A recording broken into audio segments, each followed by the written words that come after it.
Assalamualaikum warahmatullahi wabarakatuh. Perkenalkan, nama saya Andi Islam Barani dari Fakultas Usul Din dan Dakwah, Prodi Komunikasi dan Penyiaran Islam. Di sini saya akan sedikit menjelaskan materi tentang komunikasi internal dan eksternal organisasi serta kepemimpinan dalam organisasi. Yang pertama, komunikasi internal. Organisasi adalah proses penyampaian pesan antara anggota-anggota organisasi yang terjadi untuk kepentingan organisasi, seperti komunikasi antar pimpinan dengan bawahan, antara sesama bawahan. Dan ada dua jenis komunikasi internal, yaitu yang pertama komunikasi vertikal, yaitu komunikasi dari atas ke bawah dan dari bawah ke atas. Komunikasi dari pimpinan kepada bawahan dan dari bawahan kepada pimpinan. Yang kedua, komunikasi eksternal merupakan kegiatan komunikasi yang biasa dilakukan oleh praktisi humas dalam membina hubungan baik dengan publik eksternal. Tujuannya adalah mengusahakan tumbuhnya sikap dan gambaran yang positif dari publik terhadap suatu organisasi. Yang kedua, kepemimpinan atau manajerial.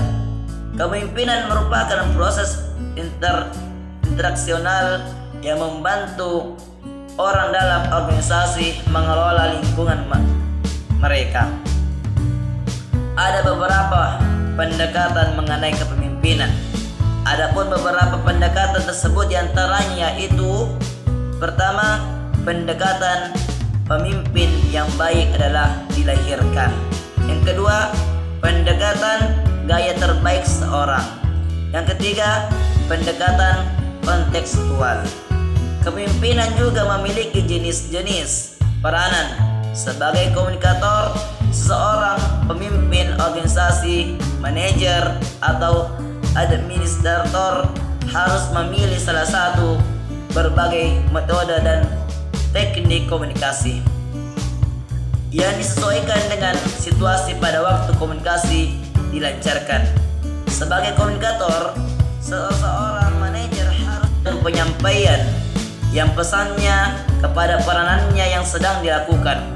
Dalam hubungan ini, Harry Mintzberg menyatakan wewenang formal seorang manajer menyebabkan timbulnya 3 peranan, yakni peranan antar personal, 2 peranan informasi, dan peranan memutuskan. Inovasi organisasi. Inovasi merupakan setiap ide ataupun gagasan baru yang belum pernah ada ataupun terterbitkan sebelumnya. Inovasi yang terjadi dalam sebuah organisasi merupakan proses kemajuan organisasi tersebut. Namun berbagai hambatan dan rintangan akan terjadi saat inovasi itu mulai memasuki organisasi. Proses inovasi organisasi. Proses inovasi adalah serangkaian aktivitas yang dilakukan oleh individu atau organisasi, mulai sadar atau tahu adanya inovasi sampai menerapkan implementasi inovasi. Kata proses mengandung arti bahwa aktivitas itu dilakukan dengan memakan waktu dan setiap saat tentu terjadi perubahan. Kepekaan organisasi terhadap inovasi. Ada beberapa variabel yang mempengaruhi kepekaan organisasi terhadap inovasi, yaitu ukuran suatu organisasi. Makin besar ukuran suatu organisasi, makin cepat menerima inovasi dan karakteristik struktur organisasi.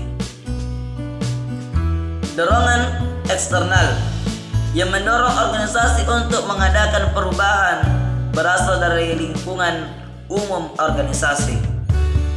Yang kedua, dorongan internal.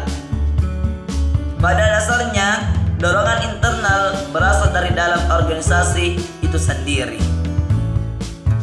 Keputusan inovasi dalam organisasi.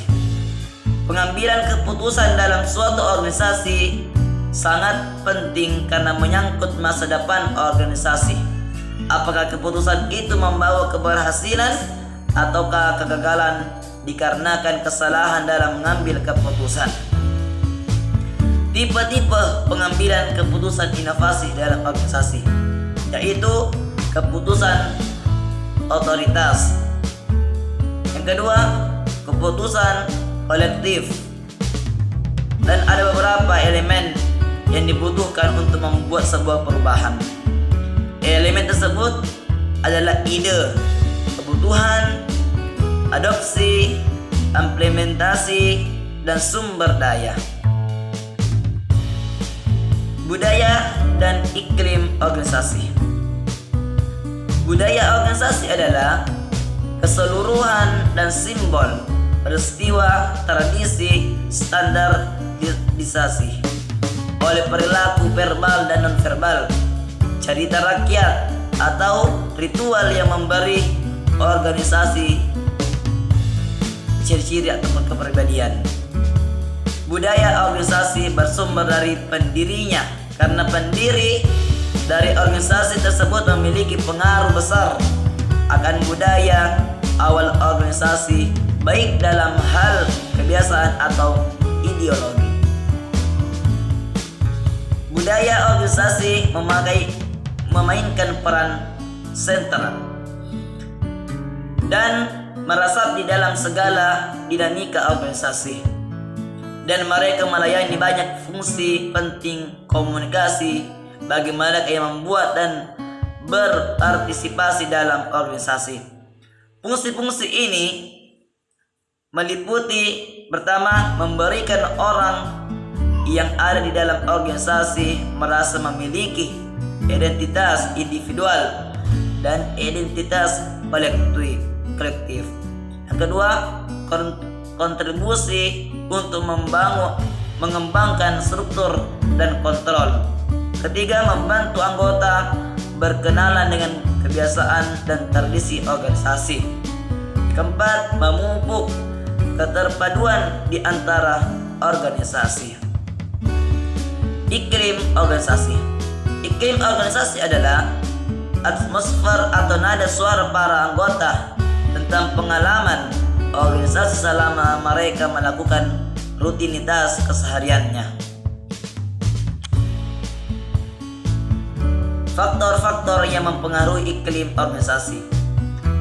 Menurut Hingis, ada 4 prinsip faktor-faktor yang mempengaruhi iklim, yaitu pertama, manajer atau pemimpin. Kedua,